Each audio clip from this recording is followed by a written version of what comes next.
Cal Raleigh did it. He reached the 50-homer plateau. Hey, we got it. No question. Yeah. No question. That up, Greg. It's Greg Anderson, Harold Reynolds, and Dan Plesac. Don't you feel like we're ahead of the curve on Cal Raleigh? We're so like smart. we jumped this curve a month ago. We're brilliant. My gosh. We really are. Amazing. No, but seriously. Like, seriously, let's pat 50 ourselves. homer. Paul, hold on a second. We're going to pat ourselves on the shoulder. Well, 50 homers. We got to say thank you again to Cal. I said it yesterday. Thank you, Cal. You make us look like geniuses. He hasn't won the MVP yet. But he's knocking on that door. He's having a phenomenal year. 50 homers. I mean, Look where this thing landed. That's what I was thinking. When you hit 50, like, you don't want it to be a wall scraper. This was like upper tank. That's his 25th home run at T-Mobile Park.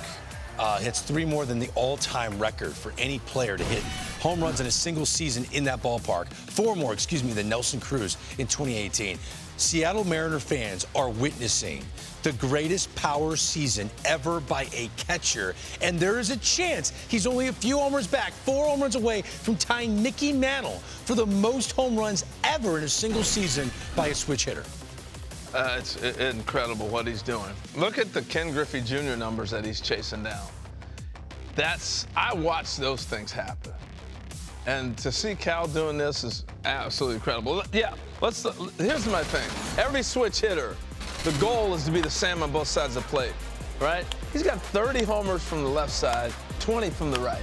That's really incredible. Here's number 50. He went into the winter working on trying to get the more power from the right side. Now, as I was talking about, look at the finish. And Greg, you're going to love this because there's left, there's right. Not many guys, through all my years of being in baseball, can mirror what they're doing from left side to right side. Here he is last year in 24, right, and 24 on the left side. This is the right side. But this is this year. The little adjustment, he's got a little bit more pop, I think. But the right hand is the biggest improvement. Now, here's the thing. Here he is on 25 from the left side. You notice the hands a little bit closer to the body. Here's right-handed. He tried to do what he did on the left side right-handed. So I want to show you something. 24, there's what he's doing on the left side. Look where his hands start with the right hand. Up closer to the face, allows him to load and get behind the ball a little bit more, okay? Now here he is on the right side. A little bit up front, boom. Now he sets him back, trying to get to where he was at on the left side. I'm setting you up for something because I'm going to spin him. I'm going to spin it around. All right? Here's righty. There's a flip. That's the left side over there, flip. Then there's right side. All right? Did he do the job? Look at the flip. All right? That's the left and the right. Wow. He accomplished his goal of mirroring it. And what that does for a switch hitter, if I can take the same swing, it cuts down my work. Now, this guy, we've known Cal for a while now. And one of the first questions I asked him, because I was a switch hitter, when did you start? And he goes, I don't remember. My dad said, threw him this way, it didn't matter, left hand. Today you're going to take 2 swings on the left side in Little League. Today you're going to take 2 swings on the right hand in Little League. And that he doesn't remember which is his natural side. Well, they both look natural. Yeah. Yes. That's why he can do that. And his little brother doing the same thing. His singular season is why Jerry Dipoto is a lock to come back next year. The Mariners could fade and not make the playoffs. There's a chance that could happen. But the fact that this guy, who was given a 6-year, $105 million contract extension from Jerry Dipoto, which is the smartest money ever spent, is now based on F4, which takes into account framing. Framing for a catcher impacts their defensive value. Regular WAR does not. Framing has boosted his F4 to 7.3. Why is that important? Because the groupthink powers of the BBWAA, that is a stat that is going to hang on their mind. Because they're not going to watch the games, they're just going to look at stats and votes. So the fact that his F4 is the same as Aaron Judge's means this race is eerily closer than people think. And I know there are a lot of writers that think it's over. Judge is hitting 323. Look at his OPS. His OPS is so much higher.